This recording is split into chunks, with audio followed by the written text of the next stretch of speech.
السعدي. شكرا للكباتن الكبار كابتن خالد بدر، كابتن رشيد داودي، والكابتن سيد عبد الحفيظ. والتحية موصولة لكم أيها السيدات والسادة مشاهدينا متابعينا مستمعين عبر شاشتكم المفضلة أبو ظبي الرياضية. شوط اللقاء الثاني من مواجهة الوداد والترجي، واللي انتهى شوطها الأول بالتعادل السلبي هنا في ذهاب نصف نهائي بطولة السوبر الأفريقي هنا في مركب محمد الخامس في الدار البيضاء.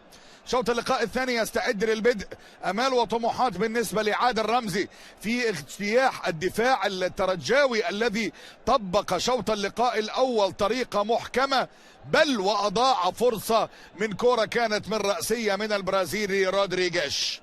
هنستعد من اجل احداث شوط اللقاء الثاني. منتصر الحطيمي هو اللي هيستعد للمشاركة بدلا من محمد أوناجم في خانة الجناح الأيمن في مباراة اليوم، وهو اللاعب الذي انضم إليهم قادما من صفوف طرابزون سبور التركي. إذا دي أول التغييرات اللي بيطبقها عادل رمزي في أرضية الملعب، وهو تغيير الحقيقة هيبقى مهم جدا لنادي الوداد لمنتصر الحطيمي اللي قد يكون ورقة رابحة في شوط اللقاء الثاني على حساب أوناجم. هيبقى على يمين الشاشة بالأبيض الممزوج بالألوان الحمراء الوداد صاحب الأرض، اللي هيبدأ بيوسف المطيع حارس مرمى، أيوب العملود، أمين أبو الفتح، جمال حركاس، يحيى عطية الله، هشام بو سفيان ومنتصر الحطيمي مع زكريا الضراوي ويحيى جبران وسفيان حناش، ومهاجم وحيد هو شرقي البحري. أما الترجي اللي هيبقى على يسار الشاشة بالتيشيرت الشهير الأصفر والأحمر والشورت الأسود الممزوج بالأصفر والأحمر، واللي هيلعب بمعز بن شريفيه كحارس مرمى، على يمينهم رايد بوشنيبه، على يسارهم اسامه فرج مع قلبي دفاع امين توجاي وياسين مرياح. وسط الملعب غيث الوهابي وحسام اتقاء مع تواجد اسامه ابو جره وحسام غشه واوجيلو اونوتشي، والمهاجم اليوم هو رودريجيش. هنستعد من اجل احداث شوط اللقاء الثاني في مباراه يديرها تحكيميا امين عمر، يعاونه يوسف البساطي مساعدا اولا سامي هلهل مساعد ثاني، الحكم الرابع هو الكابتن محمود البنا، بينما على الفار الكباتن محمود عاشور والكابتن محمد غيث الوهابي. امامنا في اللقطه الماضيه وانذار وحيد، يعني كان في شوط اللقاء الاول كان من نصيب رايد بوشنيبه في الدقيقه 20 من احداث شوط اللقاء الاول. هنستعد من اجل احداث شوط اللقاء الثاني لتوقعاتهم لشوط اللقاء الثاني الذي سيبدو شوطا ثانيا قويا. الوداد سيحاول فيه ان يكسر الحاجز الذي صنعه طارق ثابت باحكام، سيحاول ان ينوع من طريقه لعبه، هيحاول ان هو يعني يجد حلول اكتر في ارضيه الملعب. اما الترجي فيريد المباراة كما هي، بل بالعكس الترجي يريد اندفاعا أكثر من نادي الوداد لكي يقترب منه ويسجل في مرمى. أيوب العملود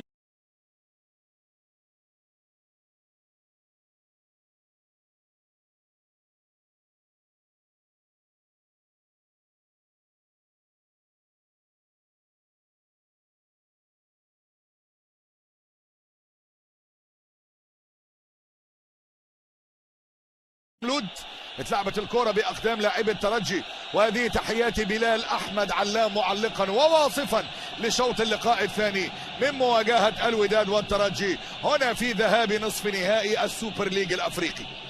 رجعت الكرة من جديد، أمين توجاي، محمد أمين توجاي بدأ من منطقة الدفاع عن طريق ياسين مرياح اللي يسلم واحدة في أقصى الجانب الأيمن. ادي التمريرة من رايد بوشنيبة عند حسام اتقاء اللي يرجع عند ياسين مرياح، والضغط اللي موجود عليه من شرقي البحري. رجعت حسام غشه، استلم رودريجيش وحط الكرة عند حسام اتقاء اللي ينقل عند اسامه فرج. اسامه يمرر كرة اماميه الى غيث الوهابي اللي استلم من الجانب الايسر، ولكن يقطعها منتصر الحطيمي وترجع في وسط الملعب من جديد. هنا يحيى جبران اللي يلعب كرة اماميه لكن نزلت في وسط الملعب. هنا تمريرة أمامية عايز ياخدها أسامة فرج لكن ضغط عليه منتصر الحطيمي، وحكم المباراة بيقول هي رمية تماس من نصيب الترجي. عندنا برضو من ضمن الغيابات عن نادي الوداد حمدو الهوني، وهو اللاعب اللي كان انضم لهم قادما من نادي الترجي الرياضي التونسي، واحد من الأسماء اللي لعبت بقميص الفريقين.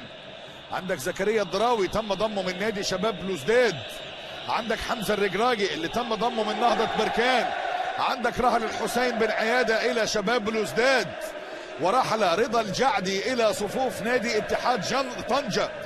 مؤيد اللافي الذي رحل إلى الأهلي الليبي، وحارس المرمى أحمد رضا تجنوتي الذي كان قد رحل إلى المغرب الفاسي، مع أيمن الحسوني اللي رحل إلى نادي معيذر القطري.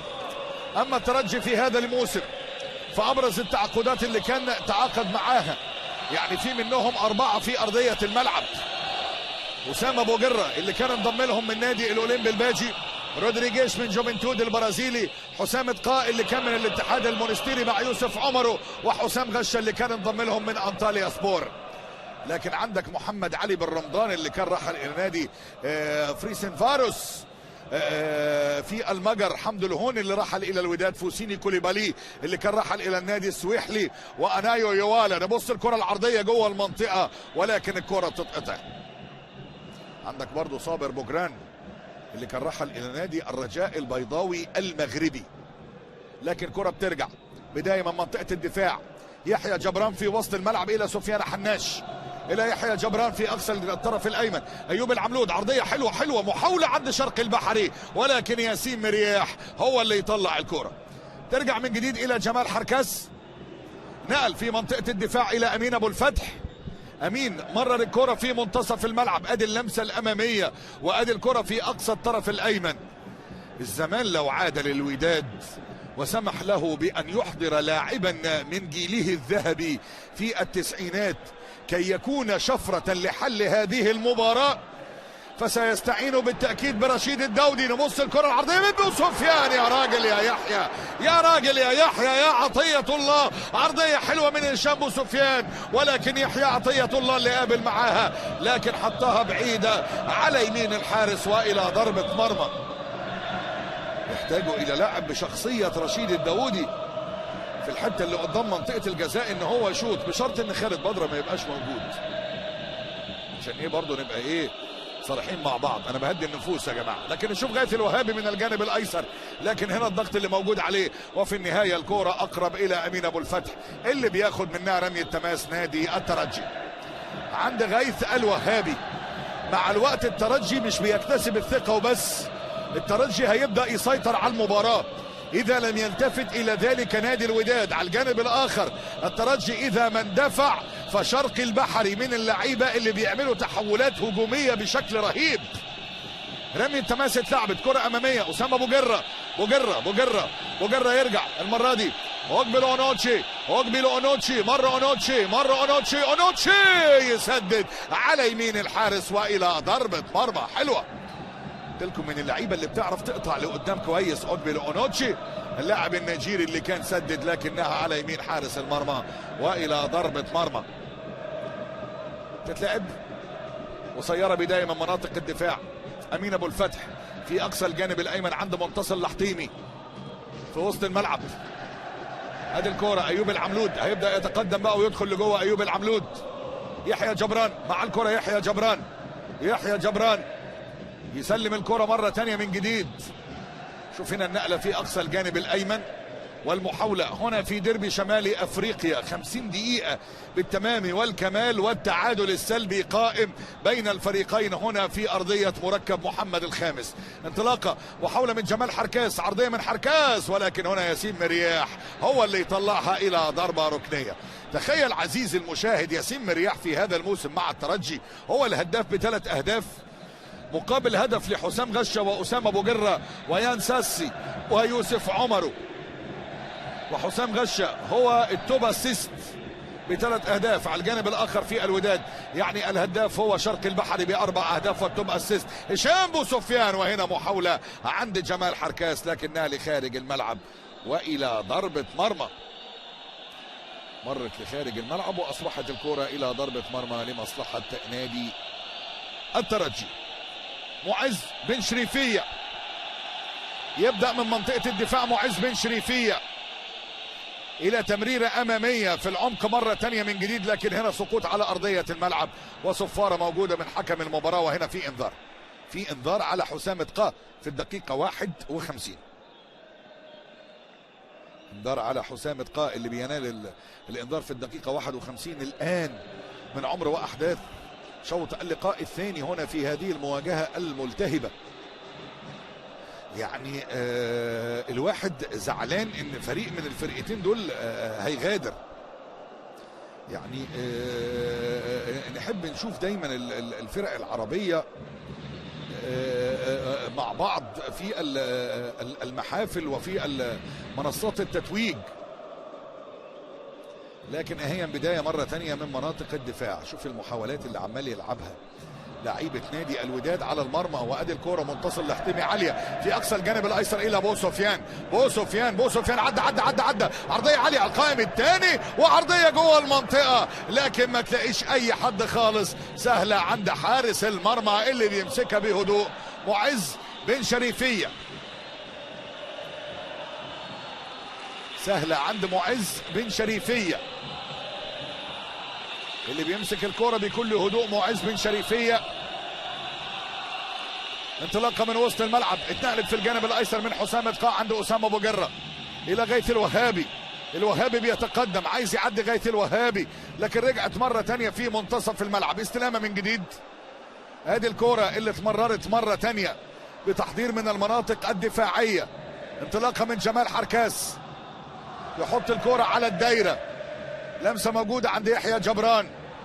نقل واحدة في الطرف الأيمن عند منتصر لحطيمي البحث عن زكريا الدراوي، لكن غير اللعبة المرة دي. يعني ما لحقهاش كده حسام غشة، أقرب إلى يحيى عطية الله.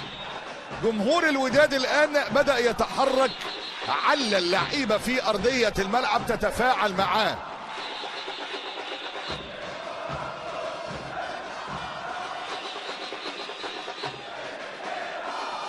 ضغط مرة تانية من جديد. شوف المحاولات.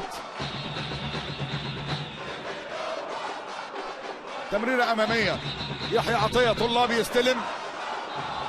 يحيى عطية الله مع الكرة، نقل في أقصى الجانب الأيمن إلى محاولة إرسال عرضية داخل منطقة الجزاء، لكن شوف التدخل إلى تسديدة عالية لكنها مرت إلى خارج الملعب وإلى ضربة مرمى.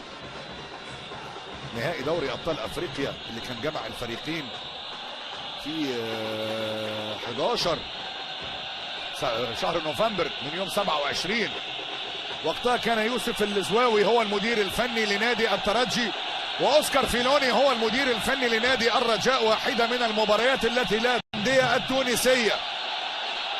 بدأت الكرة من أقصى الجانب الأيمن ياسين مرياح، ولكن شرق البحر يحط قدمه ولخارج الملعب وإلى ضربة مرمى. مرت الكرة وطلعت إلى خارج الملعب وأصبحت إلى ضربة مرمى.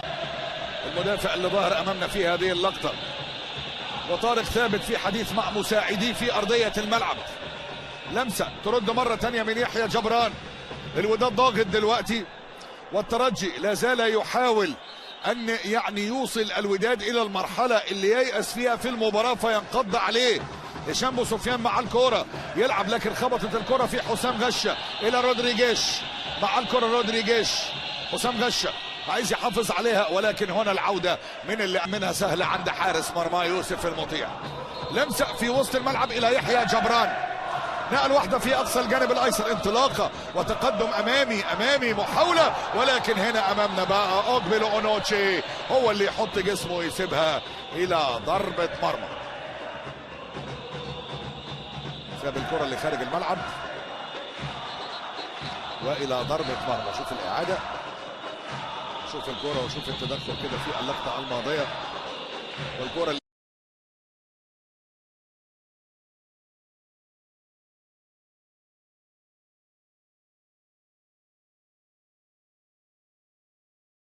كانت مرت الى خارج الملعب. لمسه اماميه لكن ما فيش. على يمين منتصر لحطيمي، لكن يحط الكره عند زكريا الدراوي. قاري الجيم كويس طارق ثابت. عارفين عامل ايه؟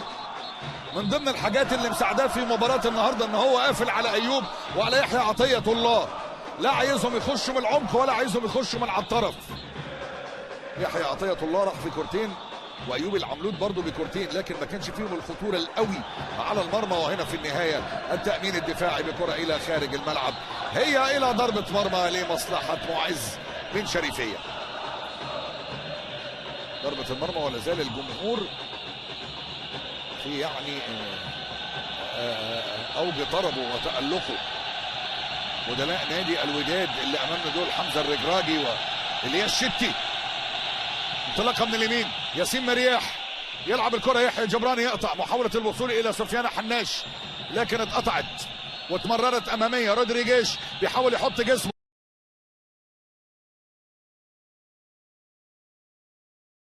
وهنا حسام غشه يا ولد، حسام غشه يا ولد، حسام غشه مره ثانيه راح بيها من على اقصى الجانب الايمن. غشه هيلحق ولا ايه؟ طولت من امام غشه ولخارج الملعب والى ضربه مرمى لمصلحه نادي الوداد. انطلاقه بتثبت لك الكثير في ارضيه الملعب وبتوريك قد ايه النديه الحاضره هنا في ارض الملعب في المواجهه ما بين الفريقين. هنا جبراني يسلم على الارض، رجعت الكره عند امين ابو الفتح اللي يبدا من منطقه الدفاع عند جمال حركاس. حركاس الى يحيى عطيه الله، يحيى مع الكره، عطيه الله بتمريره اماميه، ادي واحده بكعب القدم في اقصى الجانب الايسر. استلامه وانطلاقه بو سفيان، بو سفيان، بو سفيان وسع لنفسه، بو سفيان عرضيه الهدف، عرضيه الهدف، عرضيه الهدف.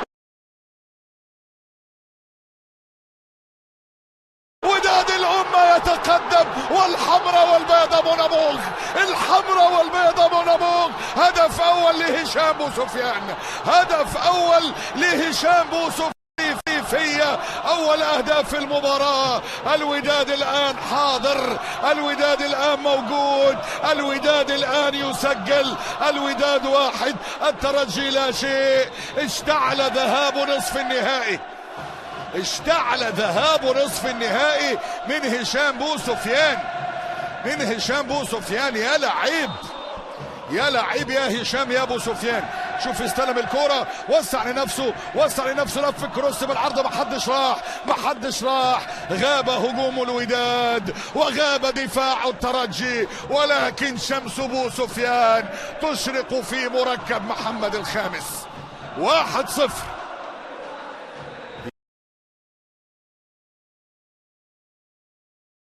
هشام بو سفيان هو اللي بيسجل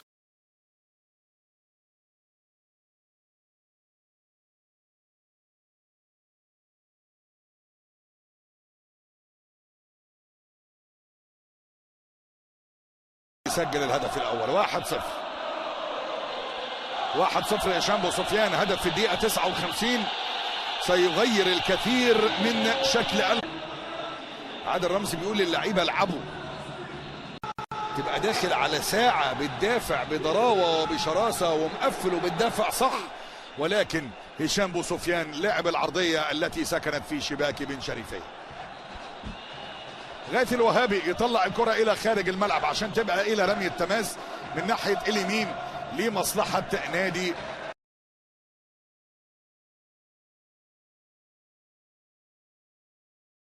الوداد. امين ابو الفتح هيسيب الكرة عند ايوب العملود،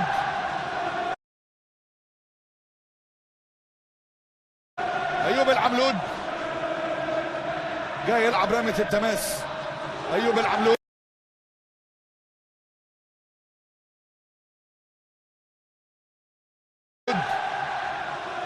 يبدأ من منطقة الدفاع ايوب العملود ويحضر، لكن يبدو ان في شيء من اللي واقع الملعب واللي كان انضم الى الترجي واعير الى اي اس سليمان. ردت من جديد، كباسو يشارك بدلا من رودريجيش.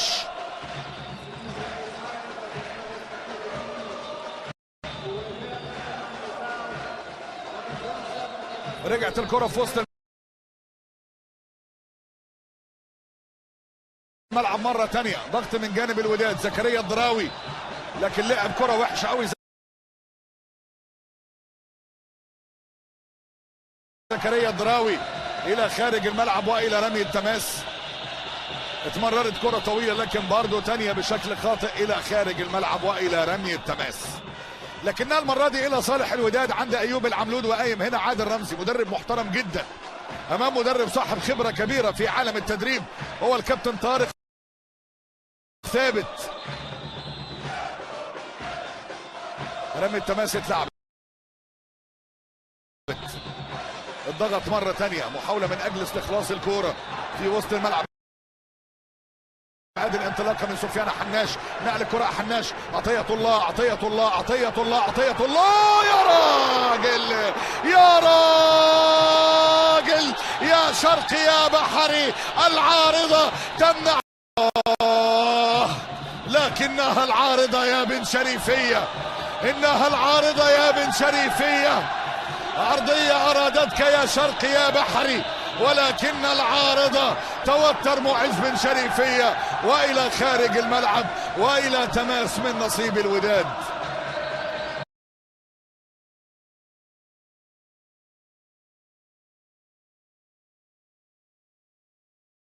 جمهور الوداد اللي بدأ يحرك أغانيه من الدقيقة 53 وسجل الفريق في الدقيقة 59، وها هو الآن مستمر على الأهازيج.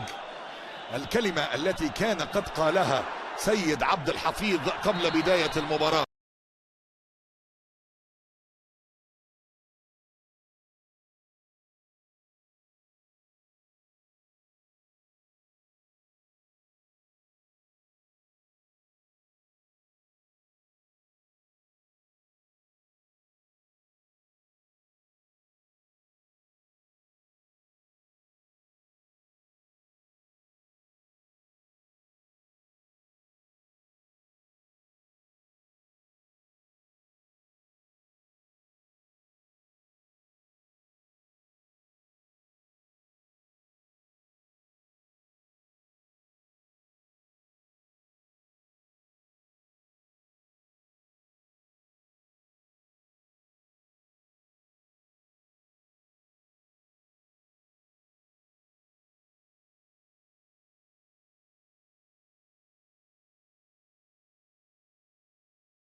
ابو سفيان، عاد ابو سفيان. شوف هنا امامنا حيمود بيستعد للمشاركه، ومين اللي بجواره؟ زولا.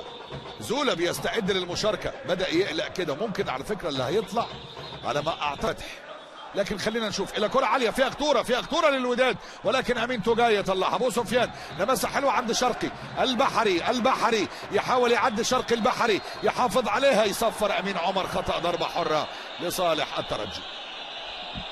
70 دقيقه مثيره، شوط اللقاء الثاني الرائع.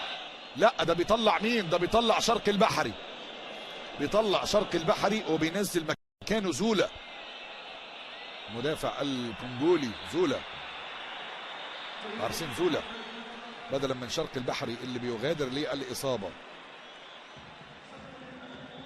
هل بيأمن من بدري بقى كده عادل رامي؟ فين التغيير القادم؟ هو عبد الإله حيمود. مكان مين عبد الإله حيمود؟ مكان سفيان حناش. سفيان حناش التغيير اللي كان توقعه رشيد الدودي واللي كان طالب بيه. عبد الإله حيمود، هل الدراوي او سفيان حناش؟ حيمود كنت تحدثت عليه في شوط اللقاء الاول، لعيب عنده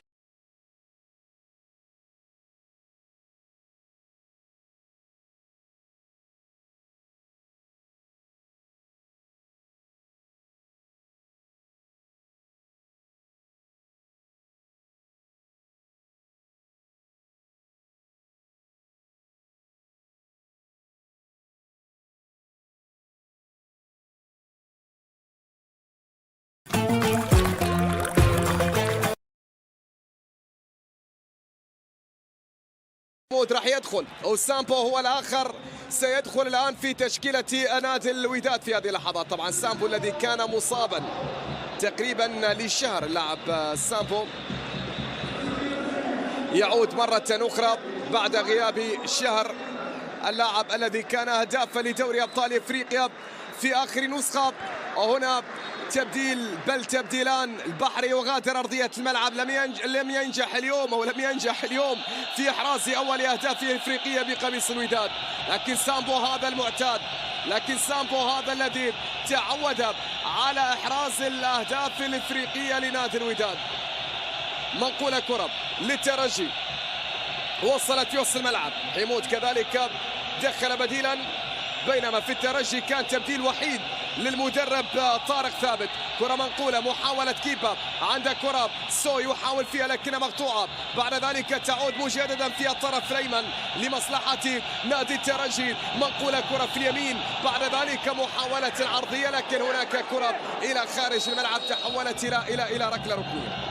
زكريا دراوي يعترض على قرار حكم الإيقاف. كرة ستنفذ من ركلة ركنية، كرة ستلعب من ركلة ركنية لمصلحة الترجي اللي يطمع في العودة الآن، ولديه ياسين مرياح، محمد أمين توجاي، اللاعبان اللذان يتقدمان واللاعبان اللذان دائما ما تفوقا في الكرات الهوائية. ركلة ركنية ستنفذ لمصلحة الترجي، ستلعب على يسار الحارس. منقولة راسية تحضر، لكن تغطية أيضا من المدافع. تعود الكرة من جديد، سامبو عاد ليدافع. الوداد هنا في كرة، الوداد في كرة ما زالت، ومن ثم إلى خارج الملعب إلى رمية التماس. لا وجود لخطأ في اللقطة الماضية. الرمية الجانبية ستنفذ للترجي. رايد بوشنيبة على تنفيذ رمية التماس. رايد يلعب لك كرة باتجاه غيث وهابي، وصلت للترجي، محاولة المرور من جانبية قاب، لكنها بتعود تصويبة قوية إلا أنها كانت بعيدة تماما إلى خارج الملعب. وهنا الصدام حدث ما بين غيث وهابي وجمال حركاس في اللقطة الماضية. بالسلامة للاعبين، بالسلامة لجمال وبالسلامة لغيث وهابي. غيث وهابي وقع على أرضية الملعب، جمال حركاس كذلك هو الآخر وقع على أرضية الملعب. نتمنى السلامة لكل اللاعبين. اللعب يستأنف من جديد. الصورة التي لا تختلف. من الظلم أن نقول عن جماهير الوداد جماهير، فهي أعمق وأكثر من ذلك. كرة منقولة وصلت عند حارس المرمى معز بن شريفية، ينقل كرة إلى ياسين مرياح. وصلت هذه الكرة في وسط الملعب مرة أخرى، تمريرة من اليسار وصلت للوداد، محاولة الوداد، انطلاقة الوداد عن طريق المتقدم زكريا، بعد ذلك تمريرة بشكل جميل من زكريا حمود، عند كرة يحاول زكريا مرة أخرى، زكريا في نقل الكرة، تمريرة باتجاه منتصر، الحتيمي يحاول، الحتيمي في كرة من أجل تسديدة تأتي الآن لكنها سهلة في المتناول عند حارس المرمى. كرة منتصر الحتيمي في الكرة الأخيرة سهلة عند معز بن شريفية، تعود الكرة لمصلحة نادي الترجي، منقولة كرة طويلة عالية بعد ذلك وفرصة ما زالت، لكن في الأخير تحولت هذه الكرة من الطرف الأيسر إلى خارج الملعب إلى رمية تماس من أمام حسام غشة. رمية جانبية للترجي، بيأمن الكرة عند اوجبلو اونوتشي اللي بيلعب واحدة طويلة أمامية، أيوب العملود بقدمه يؤمنها إلى حارس مرماه يوسف المطيع. علي من يوسف المطيع، شوف هنا الدفعة كده بهدوء وبذكاء من جانب أسامة فرج الظهير الأيسر، لكن أهي رجعت ويستمر الغناء من جانب رابطة الوداد. جمال حركاس يلعب عند يحيى عطية الله من الجانب الايسر، يحيى عطية الله. يبدو ان سيف الدين بوهرة سيكون هو تغيير قادم بالنسبة لنادي الوداد. يحيى جبران، غاية البهابي، ماتش كبير بالمناسبة، صاحب القميص رقم 23 مع حسام قاليوم في ارضية الملعب. وادي الكرة من هشام بو سفيان، استلم بو سفيان من امام رايد بوشنيبة على الارض. يحيى عطية الله يرجع يبدأ من المنطقة الدفاعية، في شخصية في أرضية الملعب، ظهرة واضحة بالنسبة للفريقين. وهنا عبد الإله حيمود، حيمود يا ولد يا ولد يا ولد على البينية عند أيوب العملود، لكن أطول منه وإلى خارج الملعب وإلى ضربة مرمى. مرت الكرة وطلعت إلى خارج الملعب وإلى ضربة مرمى. هشام بو سفيان هيغادر الآن أرضية الملعب، واللي هينزل مكانه هو 30 سيف الدين بوهرة.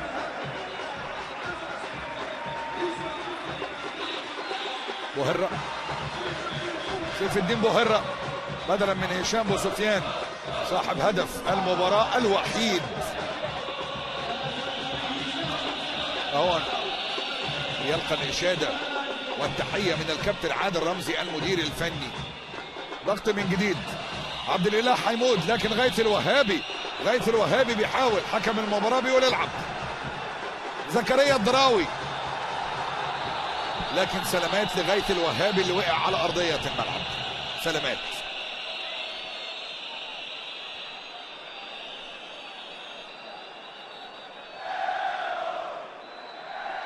سلامات اهو. هنا امامنا سيف الدين بوهرة اللي شارك الان في ارضية الملعب، وغاية الوهابي اللي بيشتكي كده من التدخل في اللقطة الماضية مع زكريا الدراوي في المكاتفة اللي حدثت ما بينهم في هذه اللقطة، وإعادة لكرة غاية الوهابي اللي كان سددها، ولكن يوسف المطيع كان تصدى ليها.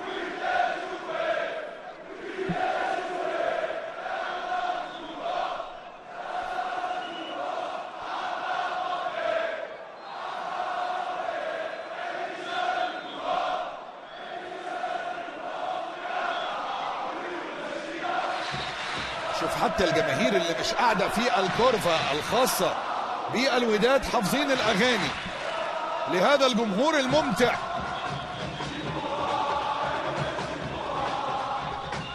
يحيى عطية الله يرجع عند جمال حركاس اللي يسلم الكرة عند يحيى جبران. بداية أمين أبو الفتح اللي يرجع عند يحيى جبران. عبد الإله حيمود،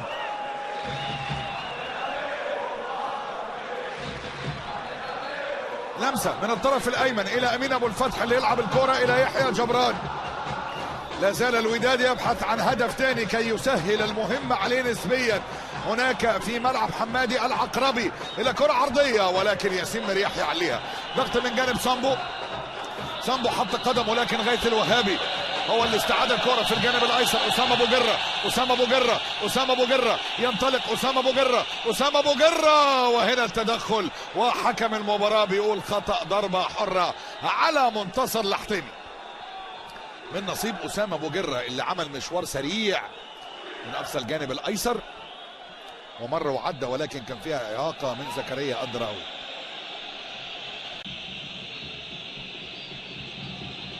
خطأ ضربة حرة لمصلحة الترجي، ولا زال هنا ترقب على مشارف منطقة الجزاء في أي لحظة. على فكرة الترجي ممكن يرجع للمباراة. نتيجة 1-0 عمرها ما كانت نتيجة مطمئنة، ولا عمرها كانت النتيجة اللي تعود عليها في مواجهات الذهاب والإياب. وينساسي البرازيلي يلعب الكرة العالية عالية كيباسو هيئ الكرة جوه المنطقة، فيها محاولة لكن ترجع مرة تانية من جديد. الضغط اللي موجود وسيف الدين بوهرة. مرياح يريح الكرة، ياسين مرياح رايد بوشنيبة، لكن الكرة طويلة لخارج الملعب وإلى رمي التماس. ده كان حسام دقا، ورمي التماس من نصيب نادي الوداد. اتلعبت الكرة سريعة عند يحيى جبران اللي ينقل واحدة في أقصى الطرف الأيمن. هنا الانطلاقة الأمامية، تمريرة من وسط الملعب عند منتصر لحطيمي اللي يرجع من جديد عند يحيى جبران. مع الكرة يحيى جبران ينقل إلى زكريا الدراوي ومنتصر لحطيمي اللي يرجع إلى أمين أبو الفتح. أمين لكن يضطر يرجع للخلف عند حارس مرمى يوسف المطيع.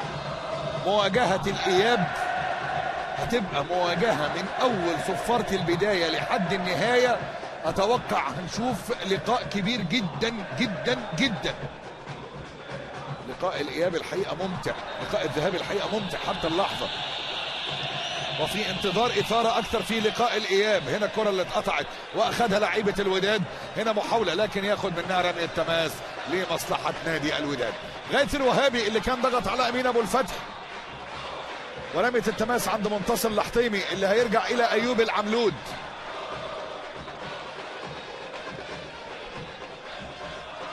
فرقتين الحقيقة عاملين ماتش كبير. الوداد نجح في تسجيل هدف عن طريق هشام بو سفيان، ولكن الترجي كما هو بشخصيته ليس بالصيد السهل كما توقع البعض. لانطلاقه من اقصى الجانب الايسر زكريا الدراوي، لكن ياخذ خطا من امام وجبل اونوتشي، وضربه حره لمصلحه الوداد. الكره دي خطر، الكره دي تحديدا خطر،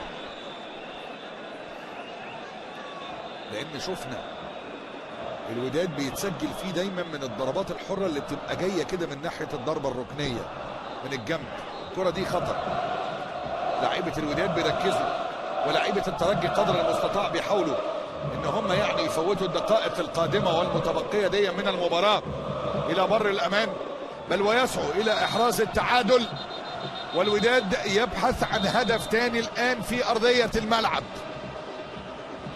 سيف الدين بوهرة واقف على تنفيذ الضربه الحره. سيف الدين بوهرة، وامامنا هنا سامبو بولي جونيور سامبو، والضربه الحره لمصلحه الوداد عند سيف الدين بوهرة. بوهرة جاي يلعب الضربه الحره، بوهرة يلفها عاليه فيها خطوره، ولكن المره دي في كيباسو ردت من يحيى عطيه الله عاليه وطويله، ولكن الابعاد من ياسين مرياح، ثم التشتيت من غيث الوهابي. يحيى عطيه الله الى سيف الدين بوهرة. بوهرة نقل واحده في اقصى الجانب الايسر، محاوله لارسال العرضيه، ولكن هنا حسام دقا هو اللي يحط جسمه من امام جمال حركاس. عبد الاله حيمود مع الكره، عبد الاله ينقل في الجانب الايسر، استلامه من سيف الدين بوهرة. مع الكره بوهرة يوسع لنفسه، بوهرة يلف بالعرض بوهرة، ولكن اقبل اونوتشي، وهنا تدخل قوي وصفاره خطا من نصيب سيف الوهابي. سلامات من نصيب غيث الوهابي، سلامات. اصطدام قوي ما بين منتصر لحطيمي وغيث الوهابي. يعني اتضرب كتير في ماتش النهارده غيث الوهابي، تدخلات عليه كانت كتيرة جدا في أرضية الملعب.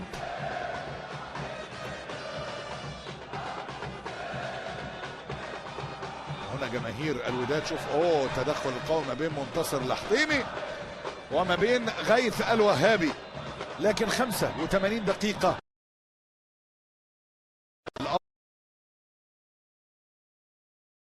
اب وابنه، ربنا يخليه لك وربنا يحفظه لك يا ابني.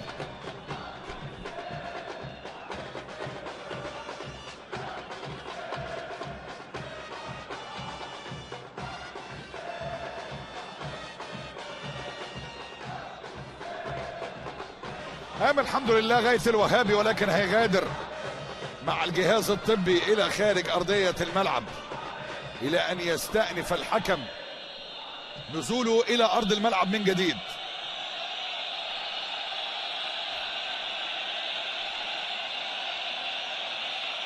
شوف هنا اللقطة اللي باينة والجماهير اللي حاضرة في ارض الملعب، ما بين جماهير سعيدة بترتدي وشاح وشعار الوداد وما بين جماهير اخرى يعني على اعصابها.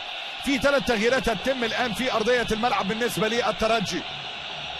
شايف من ضمن الاسماء اللي هتستعد للنزول محمد وائل دربالي، نفس الكلام برضو 22 يعني اللي كان الزملاء تحدثوا عنه فيما بين شوطي اللقاء.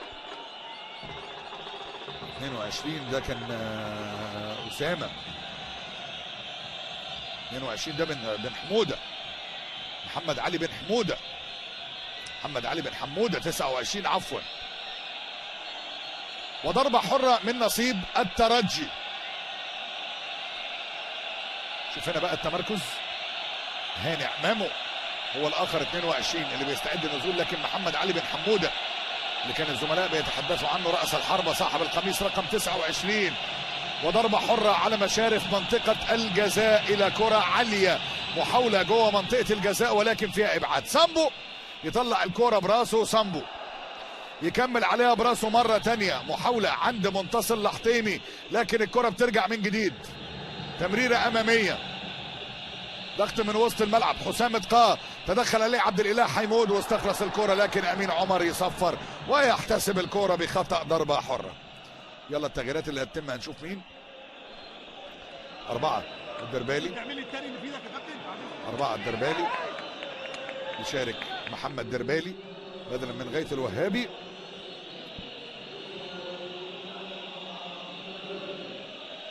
وعندنا حسام قا يغادر ولا ينزل مكانه هو هاني عمامو. وعندنا محمد علي بن حمودة هيشارك مكان مين؟ ممكن على فكرة مكان أسامة أبو جرة، لكن خلينا نشوف محمد علي بن حمودة مكان مين؟ مكان مين يا كابتن؟ مكان أسامة أبو جرة فعلا. كرة عالية لمصلحة الترجي عند ياسين مرياح لكنها إلى خارج الملعب والى رمي التماس لمصلحه نادي الترجي من الناحيه اليسرى. امامنا هنا اسامه ابو جره، ماتش كويس لاسامه ابو جره، لكن رميه التماس عند اسامه فرج.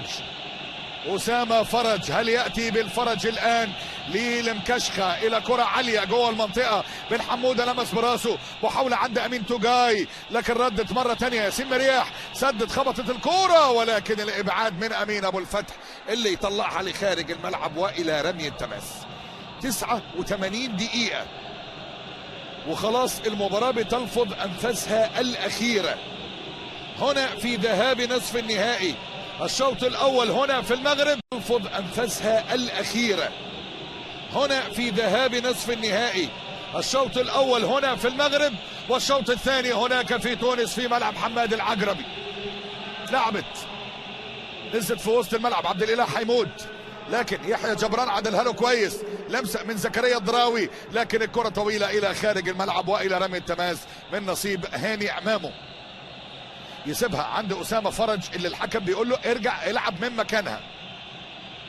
كم دقيقه يشير بيها البنا الحكم الرابع في ماتش النهارده؟ خلينا نشوف. رميه التماس من الناحيه اليسرى الى كره اماميه، كبه سو ردت الى يحيى جبران، منتصر لحتيمي على الارض الى ايوب العملود، اتقطعت كبه كبه كبه كبه يلعب الكره يان ساسي مره ثانيه يحافظ عليها يحيى جبران، يمرر الى عبد الاله حيمود. يا ولد هرب كويس، هرب وعدى من اوجبيلو اونوتشي، نقل في اليمين عبد الاله حيمود مره ثانيه يحافظ عليها. لاعب كبير ما شاء الله عليه، لاعب حاوي كده يا جماعه. اتقطعت ووصلت في اقصى الطرف الايسر الى يحيى عطيه الله. يحيى عطيه الله مع الكره من جديد. نزل على الدايره ومررها الى يحيى جبران اللي يعدي يحيى جبران يسلم الكره على الارض. ادي اللمسه من عبد الاله حيمود، وهنا تسديده مالها الصاحب كده من يحيى عطيه الله اللي يسدد، لكنها عاليه والى خارج الملعب والى ضربه مرمى. 5 دقائق وقت محتسب بدل من الضائع، والياس شتي هو اللي بيستعد للمشاركه الان. الياس شتي، ياسين مرياح نقل في الطرف الايمن، الترجي يسعى جديا من اجل التعادل، ويوسف المطيع يطلع يمسك الكوره قبل ما تعمل خطوره على مرمى. يوسف المطيع حطها على الارض وعايز يبدا بيها هجمه، بدا في وسط الملعب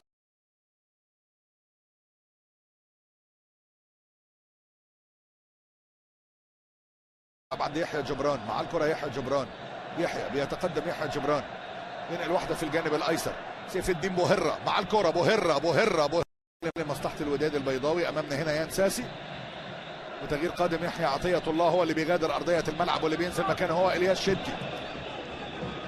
شتي بدلا من يحيى عطيه الله.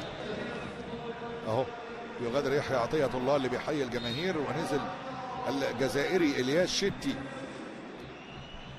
من الاسماء اللي ارتدت قميص الفريقين. الياس شتي، لكن الياس شتي تم ضمه من نادي انجي في فرنسا هو واسامه فلوح هذا الموسم. 2 بيلعبوا اظهره يسرى، بيلعبوا بقدمهم الشمال، صاحب القميص رقم 20 وصاحب القميص رقم 18 تم ضمهم الى نادي الوداد من نادي انجي في فرنسا. كرة لعبت طويلة أمامية، المحاولة من يان ساسي، ولكن هنا الياس شتي ضغط براسه وطلعها إلى تماس. الآن لمصلحة الترجي من ناحية اليمين، رايد بوشنيبة عند كيبا سو، لكن شوف الضغط اللي موجود. عبد الاله حيمود قطع الكرة إلى سيف الدين بوهرة اللي لازال مصمم على اللعب الفردي. كيبا سو مرر في اليمين الى ياسين مرياح اللي عايز يلعب بينيه، ولكن الياس شتي قفل عليه الكوره واصبحت الى تماس. خلاص المباراه في يعني لحظاتها الاخيره. اوجبيلو اونوتشي، اوجبيلو عايز يعدي، اوجبيلو طولت من امامه ومرت الى خارج الملعب والى ضربه مرمى. بطولة الحقيقة لحد دلوقتي هايلة. اي نعم اللعيبة يعني مش هتلحق تريح، يعني اللعيبة اللي كسبت دي لا هتعرف تفرح بالمكسب، واللعيبة اللي اتغلبت لا هتعرف تفكر في الهزيمة.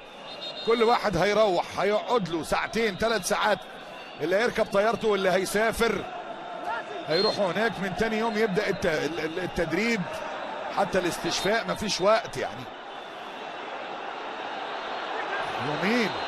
يومين كده. وانذار على يوسف المطيع لاضاعته للوقت. انذاره في الدقيقه 93. انذار عند يوسف المطيع اللي خد الكوره كده عشان يجي يلعب منها ضربه مرمى لمصلحه الوداد. يوسف المطيع، وهنا امامنا عادل رمزي مش مبسوط من اللي عمله يوسف المطيع. سامبو كان ضغط على امين توجاي اللي كان سقط على ارض الملعب، ولكن الكره وصلت سهله عند معز بن شريفيه. دقيقه و20 ثانيه على انتهاء الوقت المحتسب بدل من الضائع. الوداد 1، هشام بو سفيان في الدقيقه 59. الترجي لا شيء هنا في ذهاب نصف نهائي دوري السوبر الافريقي. امين ابو الفتح ومحمد علي بن حموده، لكن اصبحت الكره الى تماس. نزلت عبد الاله حيمود لكرة طويلة، ردت في الخلف وعادت. هذه هنا اوجبيلو اونوتشي، وامين ابو الفتح يطلع فيها الخطورة. يان ساسي يا راجل، لكنها تعلى عن العارضة والى خارج ارضية الملعب والى ضربة مرمى. مرت وطلعت لخارج الملعب واصبحت الى ضربه مرمى. وامامنا هنا طارق ثابت عمال بيتكلم كده مع اللعيبه بتوعه، ويان ساسي اللي كان راوغ كده امين ابو الفتح وجمال حركاز، لكن تسديدته اعتلت العارضه واصبحت الى ضربه مرمى عند يوسف المطيع. جاي يلعب ضربه المرمى يوسف المطيع جاي يلعب ضربه المرمى. خلاص ثواني تفصلنا على انتهاء الوقت المحتسب بدل من الضائع في انتظار صافرة امين عمر وبالفعل يصفر أمين عمر، بيعلن انتهاء الذهاب هنا في مركب محمد الخامس في الدار البيضاء. الوداد 1 الترجي لا شيء. هدف حضر في الدقيقة 59 عن طريق هشام بو سفيان. إذن الوداد في الفصل الأول من نصف النهائي ينتصر على الترجي.